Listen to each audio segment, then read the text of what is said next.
कभी कभी एक छोटा सा फैसला किसी पूरी जिंदगी को सुरक्षित बना देता है। एक कबूतर अचानक अपने आप को रोक नहीं पाया और ऊंचाई से एक अंडा नीचे गिर गया। नीचे खड़ा युवक फुर्तीला था, उसने तुरंत हाथ बढ़ाकर अंडा पकड़ लिया। अंडा तो बच गया लेकिन कबूतर उड़ चुका था। युवक कुछ देर सोचता रहा, फिर उसके मन में एक ख्याल आया। उसने एक सुनसान कोना साफ किया, धूल और गंदगी हटाकर जगह तैयार की और जंगल से सूखी घास में टहनियां लाकर एक छोटा सा घोंसला बना दिया। उसने बहुत सावधानी से अंडा उसमें रख दिया ताकि उसे सही गर्माहट मिल सके। वह सोच रहा था कि किसी मुर्गी से इसे सेने देगा, लेकिन तभी कबूतर गंध सूंघते हुए वापस आ गया, जैसे उसे अपने अंडे की पुकार सुनाई दे गई हो। उसने अपना अंडा और नया घोंसला देखा और बिना देर किए वहीं बैठ गया, जैसे उसने उस जगह को अपना घर मान लिया हो। ये देखकर युवक मुस्कुरा पड़ा। कबूतर को आराम देने के लिए युवक ने आसपास का दूसरा कोना भी साफ किया। उसने घर में 5 साल से रखा सूखा अनाज बाहर निकाल कर बिखेर दिया और एक बर्तन में साफ पानी भरकर रख दिया ताकि कबूतर को किसी चीज की कमी न हो। ये सब देखकर कबूतर खुश हो गया और खुशी गुटरुगु करने लगा।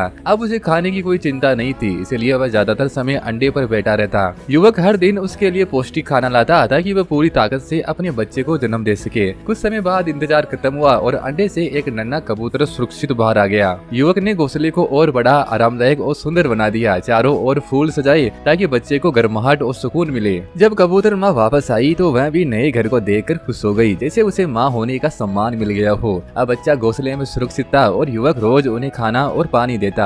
कभी कभी वह अपने हाथों से भी खिलाता। धीरे धीरे बच्चा बड़ा होने लगा, उसके पंख मजबूत हो गए। युवक उसकी देखभाल में कोई कमी नहीं छोड़ता था। कभी कभी वह उसे नहलाता भी। लकड़ी के टब में पानी भरकर थोड़ा सा साबुन डालता और नन्हा कबूतर खुशी खुशी नहा लेता। नहाने के बाद वह उसे धूप में सुखाता और उसके पंखों को साफ करता। उसकी देखभाल में वह तेजी से बड़ा हुआ और बिल्कुल अपनी माँ जैसा बन गया। समय के साथ वह पूरी तरह बड़ा हो गया, लेकिन युवक का प्यार कम नहीं हुआ। वह आज भी उसे खाना देता रहा। हर बार खाना इतना ज्यादा होता कि थोड़ा बच जाता, जिसे देखकर दूसरे कबूतर भी वहाँ आने लगे। धीरे धीरे वह खबर फैल गई और आसपास के कई कबूतर उस जगह पर आने लगे, लेकिन युवक ने कभी किसी को नहीं रोका। वह हर दिन सबको खाना खिलाता रहा। उसकी दयालुता ने उस छोटे से कोने को बदल दिया और वह जगह कबूतरों का सबसे सुरक्षित और प्यारा आश्रय बन गया। एक साधारण इंसान ने अपनी छोटी सी मदद से एक पूरी दुनिया बसा दी। अब लाइक करते हुए बताओ, अगर आपके सामने ऐसा मौका आए तो क्या आप भी किसी जानवर की मदद करेंगे?